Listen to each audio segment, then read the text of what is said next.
And we are back again. Hello, everyone. Welcome to another post-match show following a West Ham Crystal Palace London Derby 1-1 draw. As always, I'm Chris, and as always, I'm joined by my guest host, Irish Tommy. How you doing, mate? Doing well overall. Little disappointed with tonight, but Yeah. but look, it's another game that we haven't lost. So some positives and some negatives. But overall, with the season so far, happy. I think when the dust settles on the game, tonight we won't be too disappointed. But given that we haven't lost a game that we very easily could have lost. So Yeah. yeah, it was obviously a mixed game. There was a lot to kind of get through, probably, but yeah, overall, I'm okay. I'm okay with it. Yeah, given how the first half went for us, I'll take the point. Going into the match, I was not expecting, but very optimistic for a win. After the red card, though, I felt that was there for the taking for us. So after that, this is one of those roller coaster matches where everything's up and down with expectations. After the red card, I thought we that was ours for the taking. So it almost feels like a loss in some ways. Yeah, obviously the first half, really. I mean, it was awful. It's some of the worst. Possibly, it's up there with the Newcastle game for how bad we were. We had very little possession, um, and really, truthfully, I was actually a little bit relieved at halftime that we were only 1-0 down and we're still really in the game, because it could have been a lot worse. Had we been playing a team with a bit more quality, yeah, we may well have been in a bigger hole than we were. But yeah, the first half was awful. We were very, very flat. Just never got going at all. It's hard to know what the reasons are for that. Now, some people will say, "Oh, well, played Friday, played again today." But look, Palace played Sunday and played again today, so we can't use that as an excuse. We had 5 days between games; they had 3. So Yeah. that we can't use that as an excuse. Um, we were just very, very flat, and it was really disappointing because, like you say, that was a game that was there to be won against an average side. So yeah, the first half was a hard watch. Particularly as we've been going so well, getting such great results. But we've seen it a lot this season, actually. Our first halves at times have not been great. We've tended to be much better second half. Yeah. I don't know why that is, Yeah. but we're going to have to try and figure that one out, because a first half like that at Stamford Bridge on Monday ain't going to cut it. We'll be done and dusted at halftime. Yeah. So no, that's not to say that we will. Obviously, each game, is its own game. But I don't know why we were so flat. Evening, Kieran. Don't know why we were so flat. There was just, we had nothing about us in that first half at all. Yeah, I agree.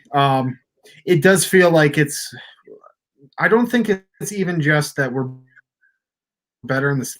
We always have one half where we're worse off than the other. It doesn't matter the order.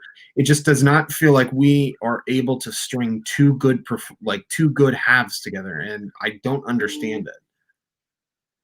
Yeah, it's annoying. It would be. I mean, there've been occasions where we've played well for the 90 minutes. The games against Wolves and Leicester, I thought, for the 90 minutes, we dominated both of those. We had superb performances.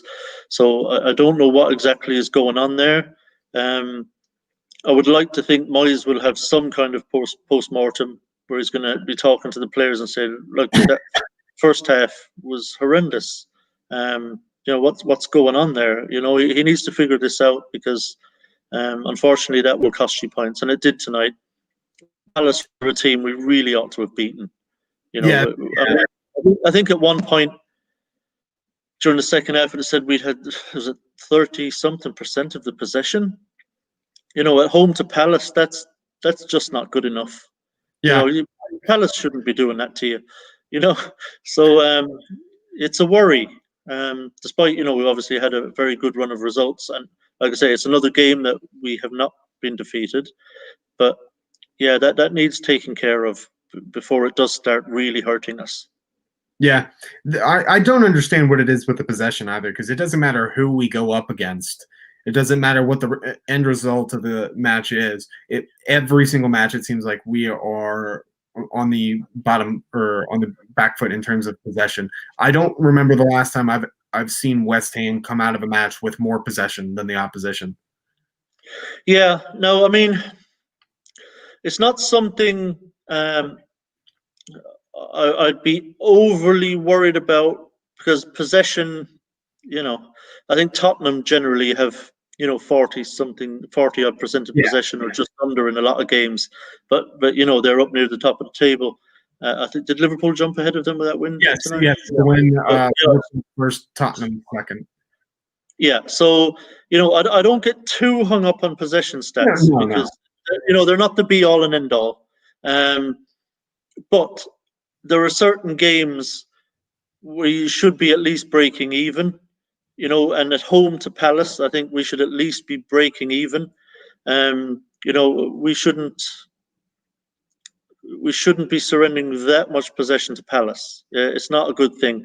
So, but look, it was symptomatic of just how poor we were in the first half. I'm sure our possession stats second half overall will look much healthier, but it helps when they went down to 10 men as well. Yeah, I mean, that was the only time really where we actually really got on top. Was Teke was sent off. So we could have actually ended up, with a bit of luck, winning the game. We had enough possession in their half to have done more than we did with the possession we had. I didn't think even in the second half, when we were on top and we were pressing them back at, against 10 men, even then we didn't really make very much use of our possession. I thought, something we're usually very good at is a set pieces, and even tonight our set pieces weren't right. The deliveries were poor. Bad decision making. Yeah. Yeah, I mean, there was another one tonight. You remember in the Leeds game in the second half, we had a left. We were talking about, what is Benrahma doing shooting from there? Given how dangerous we are in set pieces, and how many players we have in the box that can score, to be shooting from out there is crazy. And Cresswell did it tonight. A really good, and someone who's as good as Cresswell at deliveries. And when you've got everyone in there, they're like, Ogbona's up and Diop is up. He's a big lad. Rice is in there, over 6 foot. Soucek is up, well over 6 foot. Haller is in there, whatever he is, 6'4". You put the ball in the box, because there's a great chance you'll get something from it. And then to shoot from out there is just crazy. It's such a low percentage shot.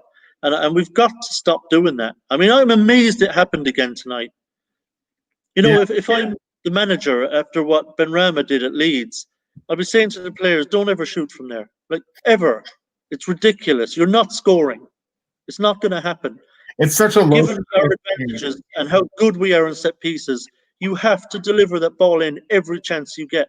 And I thought there were other times tonight from open play where there were opportunities to put the ball in, and we just dallied and messed about a bit. And the whole team was just off tonight, apart from Sofal, who was magnificent.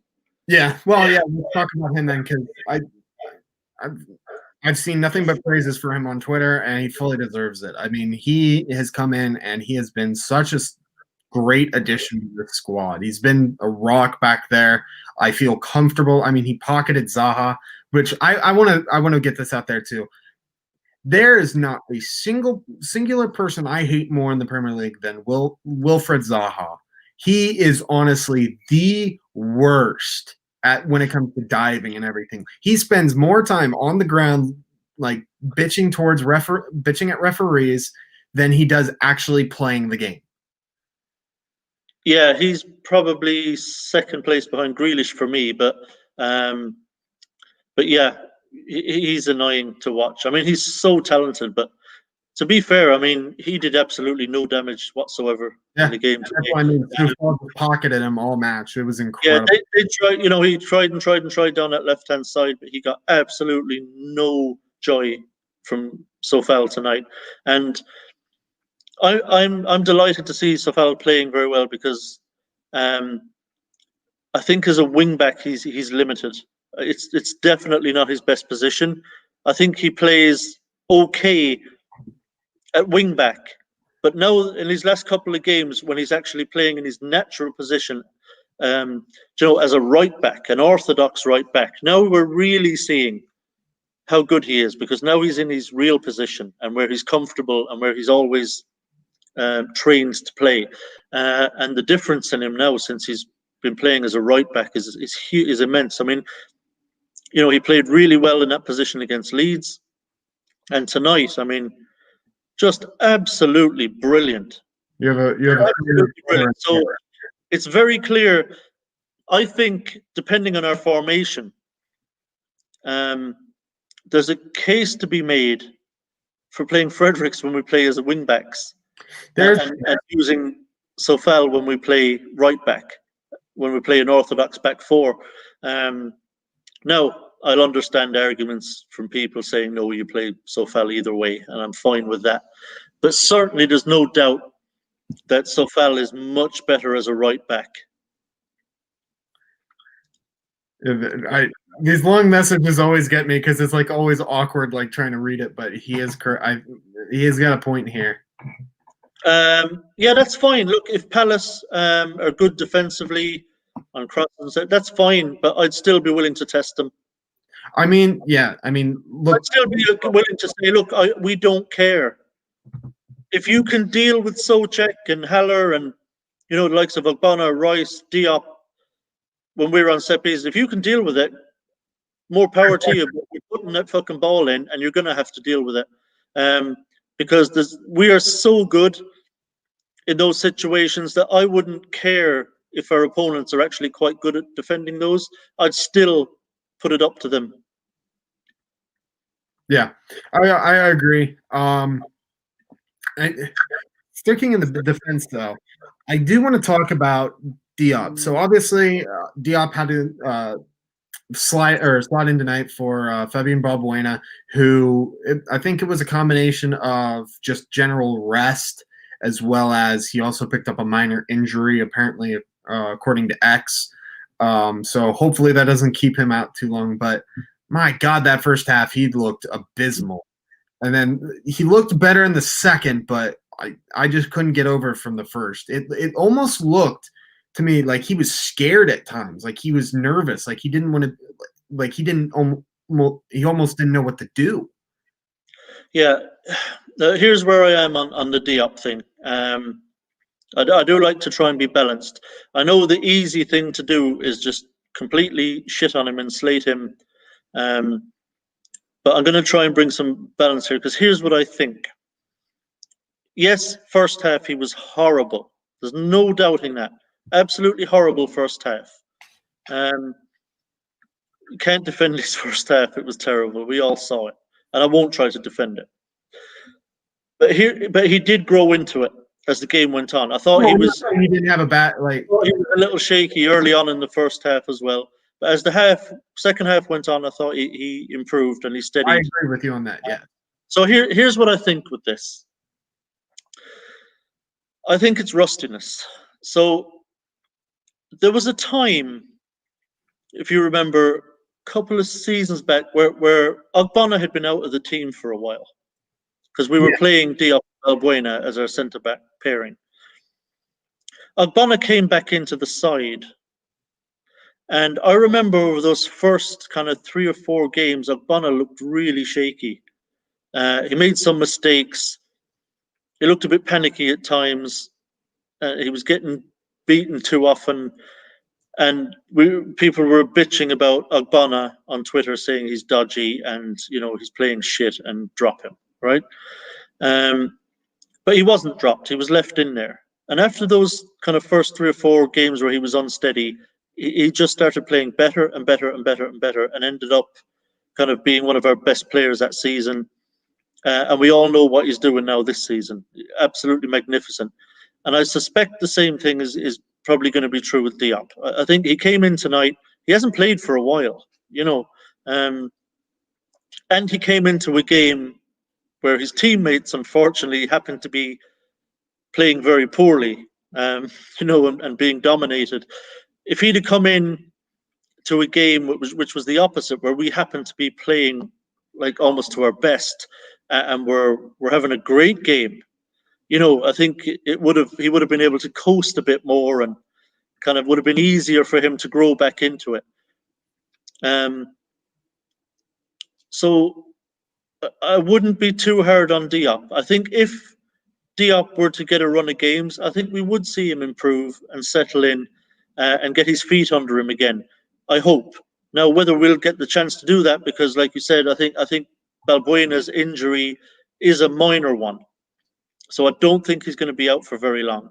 But if Diop were to get a run of games, then there's every chance that he'll settle into it, get his feet under him, he'll get his match fitness, he'll get his match sharpness, and his performances would improve.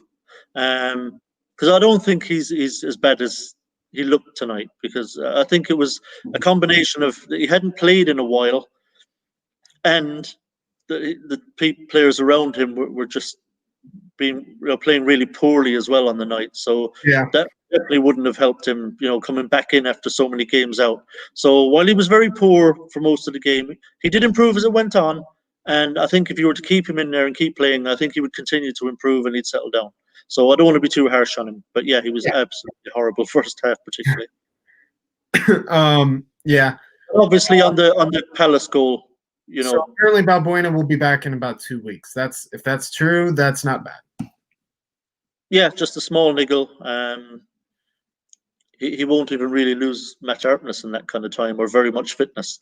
So he'll be back available and on the bench, I think, very soon. But it'll be interesting to see what happens when he is, because if Diop does grow into the role again at centre back and settles down and starts playing really well, it'll be interesting to see if Balbuena can get his place back, because obviously, Diop got tested positive for COVID, and that's how he had lost his place to Balbuena and then couldn't get it back. So it's the chance now for Diop to say, right, well, I want to keep my place now, and I don't want to let Balbuena back in. So it'll be interesting to see how he does on Monday against Chelsea, because obviously he's going to have to be much better next Monday than he was tonight. And to be honest, Chris, despite Diop being great tonight, I do not want to see fucking Craig Dawson on Monday night against Chelsea. Oh no! I'm not advocating for that at the slightest. I'm just saying I was not like that first half. If that was his whole body of work, I would not have been convinced or necessarily happy with having to settle with Diop. No, but again, I don't think tonight we saw, the player Diop is. I think we saw a player who hadn't played in a long time, and unfortunately whose teammates were having a very poor game as well. And I think it just exacerbated the fact that he was rusty. And so let's not go writing him off just yet, shall we? Let's see how he goes. Yeah. So I think we have to get to it now. I was wanting to save it so that way there'd be more people in the chat, hopefully, to talk about it as well. What the? Sorry about that. Someone was just screaming in my house. I don't know if you could hear that. I thought it was a dog barking. No, that was a person. I don't know what that was. Oh my God! I swear, if a gunman comes into your room now, I'm live watching a family get wiped out or some shit. I hope not. I think that was my sister just screaming, like imitating one of my nieces or nephews, but I don't know what that was. So for anyone who could hear that, I apologize. But anyways, as Kieran had so lovingly put, we've got to get to Allaire's goal. I mean, that is a worldie. I mean, to be fair, you and I called it last week or after the Leeds match. We said that if we want Allaire scoring goals, we just have to constantly just keep putting it up into the air for him so he can just constantly do overhead kicks. And lo and behold, very next match.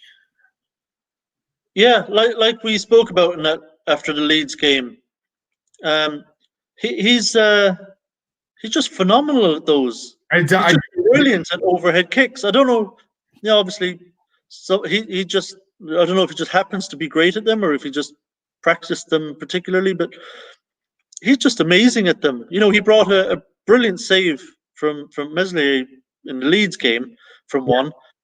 He scored them before. Every time he hits them, they're on target and, you know, well struck. And again tonight, I mean, you know, just top bins. You know, and right in the corner. And I mean, just an amazing. Every time he does one of those, you just feel now like he's going to score.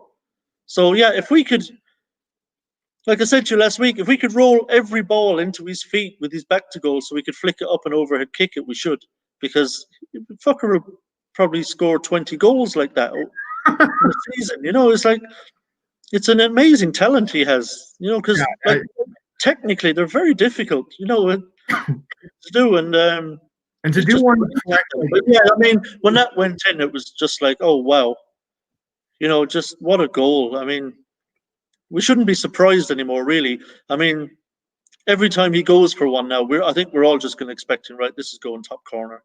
Yeah, you know? It's yeah, but fair play. Look, that'll have done him the world of good.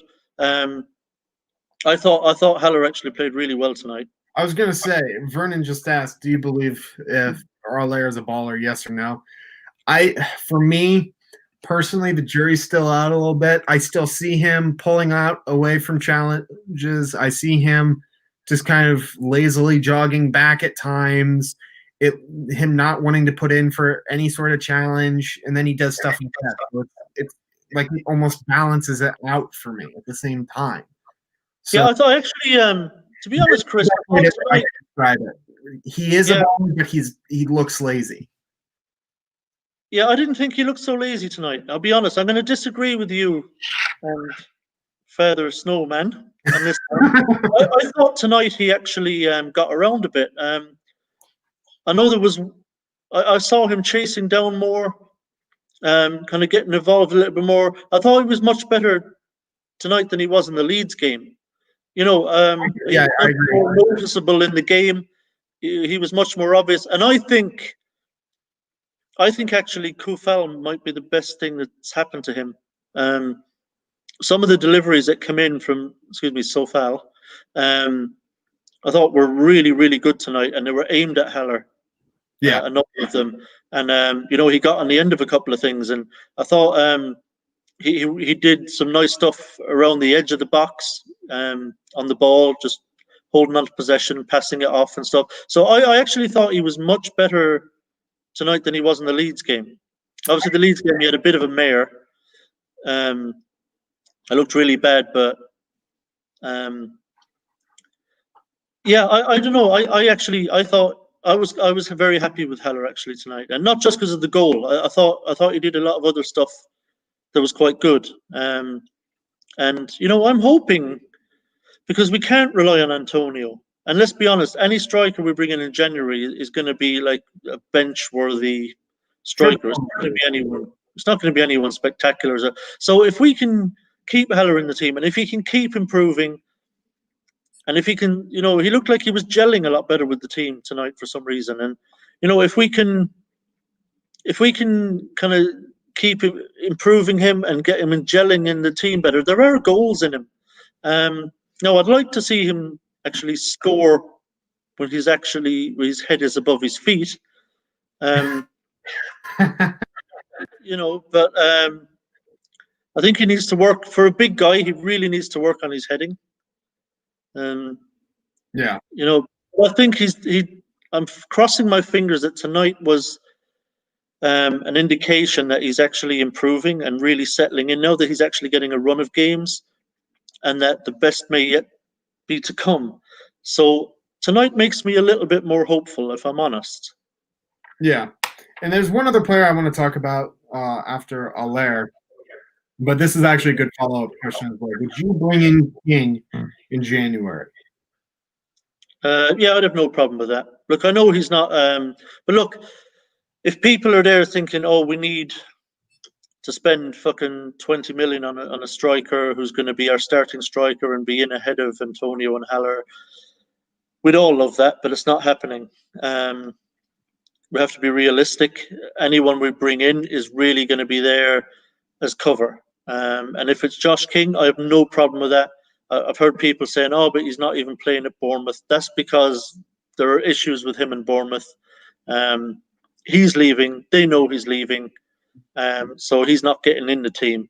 They're going with the players that they know will be there. Injuries issues this year. Yeah, so I wouldn't read too much into what's been happening with him this season at Bournemouth. I actually like Josh King quite a lot. He does have ability, and he is a finisher. So I think if we were to have someone like Josh King on the bench, I think Josh King would genuinely actually be a really good impact sub as a striker. I really do. So I have no problem, given that what we're really signing, what we're looking for, is just so we have, when Antonio's out, which is probably going to be a lot, that if Haller needs to play, or if Moyes just wants to change up tactically and doesn't want to play a Haller type striker and wants to bring in someone who's more of a kind of underground number 9 with a bit of pace to run in behind, at least we will have that in the squad. We can change it up a bit. We can change up the way we deliver balls and the way we move the ball into our forward line. So to have Josh King there, I think, would actually be very useful, given that he'll be cheap. So I'd quite like to get Josh King in, if I'm honest. Yeah. Okay. I can't add too much more to that. I fully agree. I think that we should bring him in, or at least. I think we need someone like that, actually, Chris. Yeah. Not just that I'm okay with bringing him in. We spoke about this before. We need a striker who can run between the lines, between the centre backs, between the fullback and centre back, who'll make those runs in behind, and who, once is played in behind, isn't going to get caught, isn't going to be caught for pace. The way Fornells and Bowen can get in behind, but they often can get caught. And they end up not even getting a shot away. So we need someone like King, I think, where we can put him in there and he can make those runs in behind. And once he gets in behind and the ball's played through to him and he's one-on-one to keep, you're not catching him, and he can finish. So I think he'll actually be very, very useful. Yeah, I agree. So the next player that we need to talk about is Pablo Fornals. We have to address him. It just feels like I don't want to say regressing, but he's just not as good as he was at the start of the season. I don't know what's going on. Look, I wouldn't read into it too much. I think he's a bit tired, if I'm honest. I mean, you have to consider the work rate that he does. I mean, his work rate is just enormous. And I don't think he has the same kind of stamina as someone like Souček, for example. I think Souček just is one of those people that naturally has a huge engine.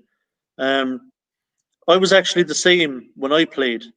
Obviously local stuff here, but I was the same. I could just run and run and run. I just always had an engine. And it wasn't because I was doing anything different from my teammates. It was just natural to me. I could just keep running and running and running. And I was fine.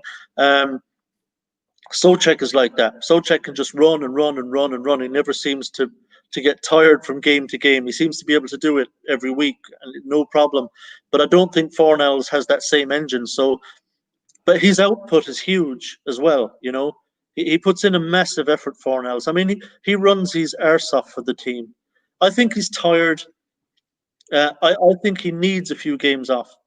I think if you were to give him even, let's say, he came off at halftime this evening. Let's say we don't play him against Chelsea. Now, I suspect actually he will play against Chelsea because Moyes will feel like we're going to be much more defensive. That was going to be my follow-up question. Do you put in Fornals or Lanzini against Chelsea? It's a tough one because you can make a case for both. Obviously, look, Chelsea have a huge amount of attacking talent. We will spend most of our time defending and then trying to counter-attack. So there are two ways you can look at this. You think, do I put Fornals in? And, that gives us that extra bit of protection defensively because he will work back. Or do we put Lanzini in from the start to give us a better ability to counter-attack? So it's a judgment call. So Personally, I wouldn't play Fornals because I don't think there's any point playing him, regardless of how good he is defensively, if he's tired and it's affecting his form, which it has been for me. So I wouldn't play him. I suspect for this game, it's very possible Moyes will revert to wingbacks. I can see that. I agree with you on that. So I think away to Chelsea, he'll revert to wingbacks. We may see Ben Johnson playing as the left-sided wingback for that game, with Kufal on the right. And we'll obviously the centre backs then. At the moment, it looks like Dawson might get the call.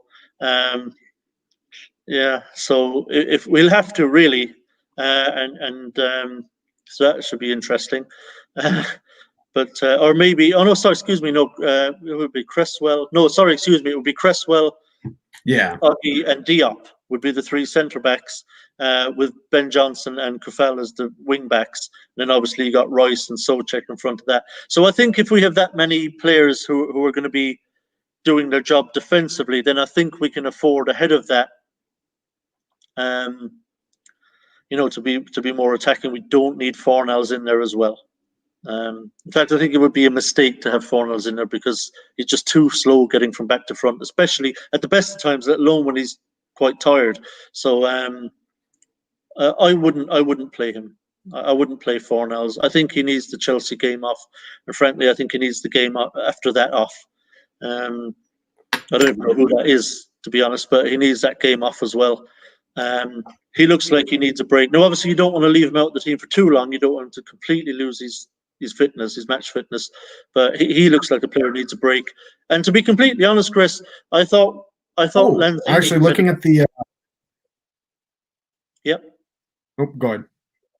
Oh, I was just going to say, looking forward, after Chelsea, we have Brighton, Southampton, and then Everton, and then the FA Cup. Yeah, I mean, Brighton, would we need Fornals? Not really. No. Or shouldn't. We shouldn't. No. So, and actually, I thought Lanzini was really good when he came on. He made a difference. He really made a difference. He came on in that central role. I think Benrahma centrally was out more on the left, but I think later on in the game, they switched and Lanzini went in central and Benrahma went over to the left, and Lanzini really came into the game. He looked really sharp when he came on, and he definitely made a difference to us going forward. Our attacks were much better when Lanzini was getting on the ball. So I would play Lanzini. I would play Lanzini against Chelsea. Yeah. I agree. I think that we need a little bit of a change and give Fornals at least some rest. And I do like this too. Chelsea have lost 2 in a row. So I mean that helps us going in. But yeah. I mean, it looks good for us, but we still have to play our best. I mean, it is Chelsea. They have phenomenal players, phenomenal squad. They're up. I mean, they're above us on the table at the moment, and rightfully so. So, I mean, it's not going to be a cakewalk. If we win this game, if we win this match, I can bet you a lot of money that it won't be easy. No, of course not. I mean, look, they obviously have a lot of very good quality players. What the odds of Chelsea losing 3 in a row, I don't know. But listen, we tend to turn up against Chelsea.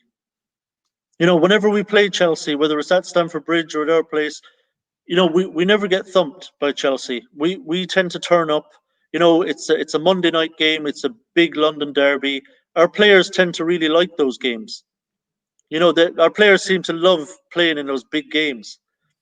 So and they do tend to perform really well. So I'm expecting a much better performance again away to Chelsea than we got tonight, to be honest. So and our players too do tend to respond to bad performances. When they play badly, they know it. And I'm sure Moyes tells them that's not good enough. They do tend to come out in the next game a bit better. So I'm actually I think we're going to we're going to give Chelsea a game Monday. I hope so. I think so too, but you never know with us. Sometimes it's just different West Ham shows up than any of us anticipated. So yeah, but we tend to turn up in the big ones. That is true. That is very true. Listen, I don't know if there's too much else to discuss. Do you have anything else? Any other words? Not really. I don't think there's any. Was there anything else in the game that happened? Just I thought Benteke was unfortunate, if I'm honest. Yeah, I think the first part was harsh. The second was a little bit more deserving. Yeah, I thought the first one, there was no malice whatsoever in it. It was accidental. He was just using his arms for leverage as he jumped. Caught Souček. There was no malice in it. Frankly, if I'm the referee there, I'd just have a word. I know you didn't mean to catch him, but just be a bit careful. When you're jumping. Fine, then on the second one you can book him. So the hit on Souček, the arms were above the head and they were swinging out pretty good. So and just clocked Souček right across the jaw. So I mean that was a little bit more deserving. I feel the first one was unfortunate, but I mean in the long run. It only affects Benteke. It only affects Crystal Palace. Nothing really changed in the match per se.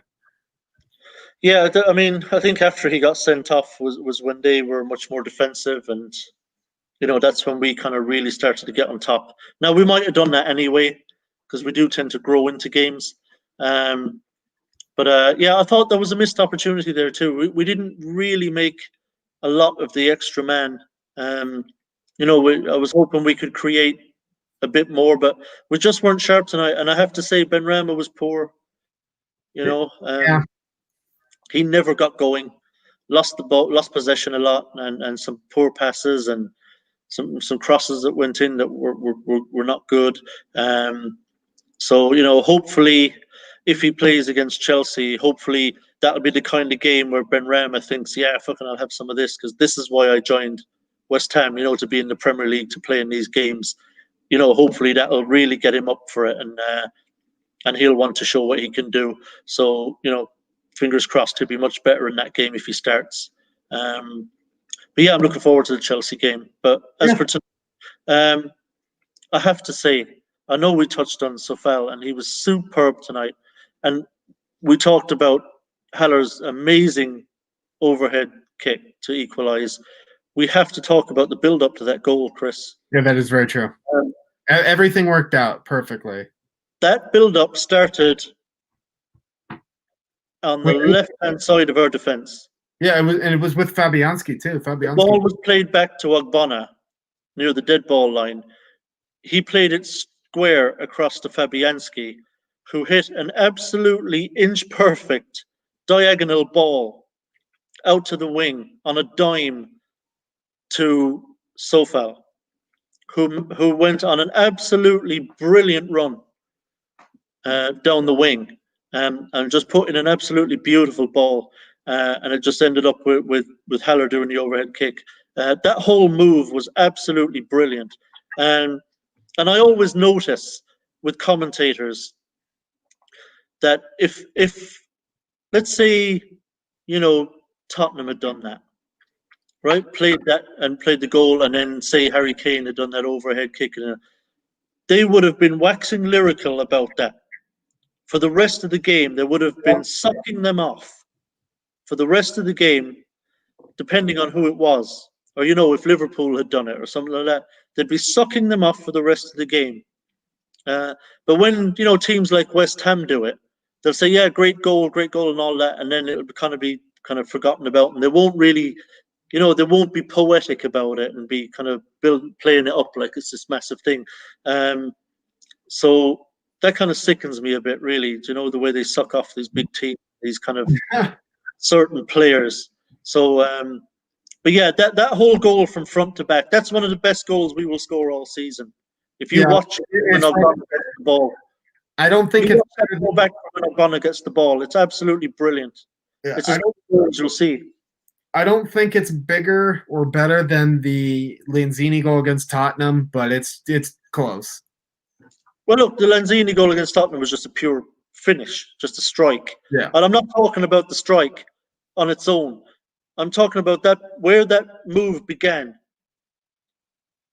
That entire move that then leads to the goal from Haller was absolutely brilliant. It was right all the way from back to front, and it was just a brilliant goal. And like I said, if one of the top teams had done it, the Sky Sports would be fucking talking about it for the next week. Yeah, 100%, 100%. Yeah, I agree with Vernon on this. Don't mind flying under the radar. Stops other teams from getting ideas. Yeah, sure. Look, whatever. I mean, we saw shit piping up again today. Someone saying about Declan Rice is trying to engineer a move to Chelsea. Oh, really? I didn't see that. Yeah, it's more lazy. I'm sorry, but that's so lazy journalism. Yeah, it's just too easy, isn't it? Just what story can I put out today? Oh, Rice to Chelsea. Yeah, it feels like they could just copy and paste from an old, just change a few names, change a few dates, and boom. Yeah, I do not think for a second that Rice is going to go to Chelsea in January. No, I don't either. Unless it's for 200 million. That's the only way. Yeah. But look,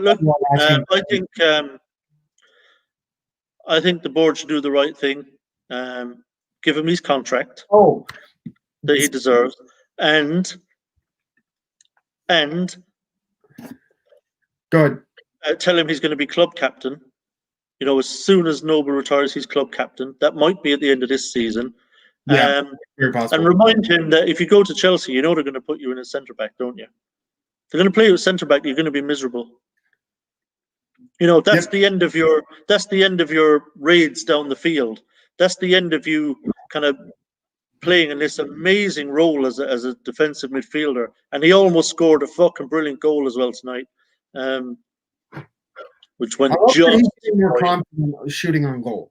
I do agree. I do like that. Yeah, like if you're Declan Rice, why on earth would you even consider playing centre back again? You've got a brilliant role, where you're involved in everything. And he's making you can carry the ball forward. You can run into. He did it against Leeds. He made a run from defensive midfield all the way into the Leeds box. We almost scored from it. He can take on shots. If he's a centre back, he's a centre back, and he stays there all game and watches most of what's going on in front of him. And I know I wouldn't want to switch. Yeah, and really quickly too, Wally was talking about how our announcer was talking about how anonymous Allaire was. I don't know if anyone else caught this who had the announcers here in America as well, but there was at one point early in the match actually where the announcers were talking about how many West Ham fans seem not to like the recruitment tactics of West Ham, and this just got me and it made me laugh my ass off. He said that one of the announcers had said that the board always backs the manager, financially speaking. I just couldn't help but laugh. I'm like, I have no idea what the hell you've been paying attention to, but that is clearly not the case. Yeah, they've spent very little. They're getting some players in for him, but they're doing it as cheaply as possible. Now, that to me is not backing the manager. The manager in the summer wanted a top-class centre. How many centre backs, Chris, did we go in for in the summer?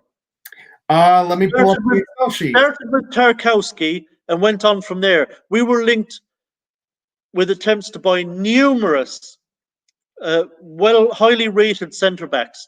We got none of them. So don't talk to me about backing the manager.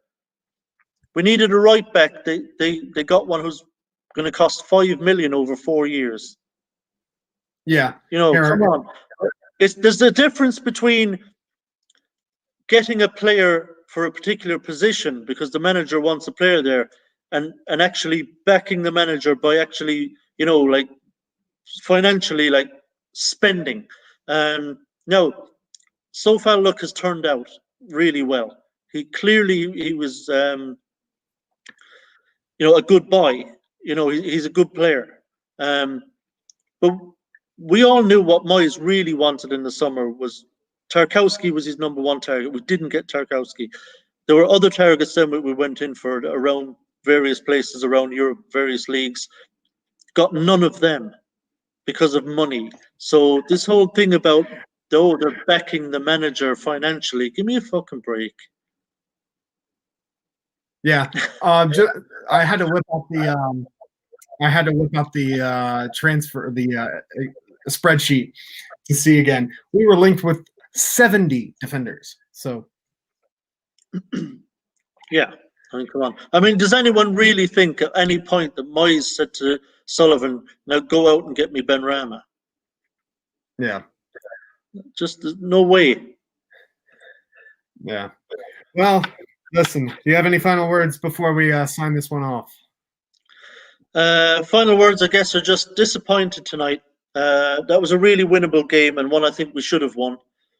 But the performance just was not good enough, especially second half. So I'm trying, not to be too downbeat about it, because that was a game where I thought the 3 points were there for the taking. Unfortunately, with that, looking at the table, the couple of teams behind us will likely go above us now, and we'll probably slip back to ninth before long on the back of that, which feels really disappointing.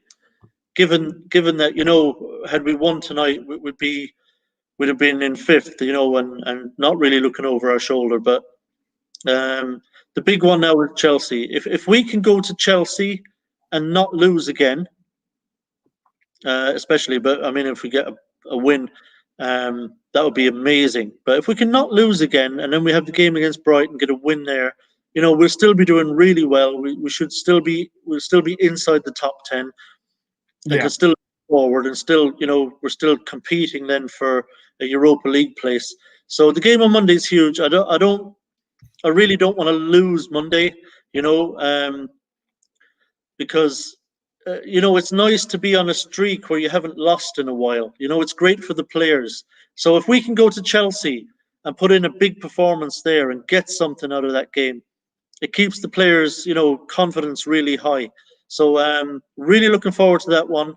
Yeah. Hate Chelsea, as you know. Love turning them over. I mean, we all remember, Cresswell's winner in the 1-0 win at Chelsea. That was amazing. Yarmolenko's injury time winner last season at our place. So it's absolutely brilliant to beat them, especially with Fat Frank as the manager. So really looking forward to that one. Disappointed tonight, but we don't have too long to dwell on it, because we got a game coming Monday, so only 5 days again. So looking forward to hopefully bouncing back in that one, and let's give Fornells a bit of a rest, because I think he needs it. Yeah. Yeah, I agree. I can't wait for I'm very excited for the Chelsea match, and we'll see what that brings. Really quickly before I sign it off, though, I just gotta say, Foshizi, you're on thin ice. Watch it, buddy. Watch it. Foe is really trolling in there now. Yeah, we play the Bills in Denver on Saturday. Oh, good luck. But as always, Tommy, thank you for joining me. Thank you for everyone joining us in the chat. We should be back here again after the Chelsea match on Monday. Obviously, if things change, we'll let you know. But until then, come on, you Irons.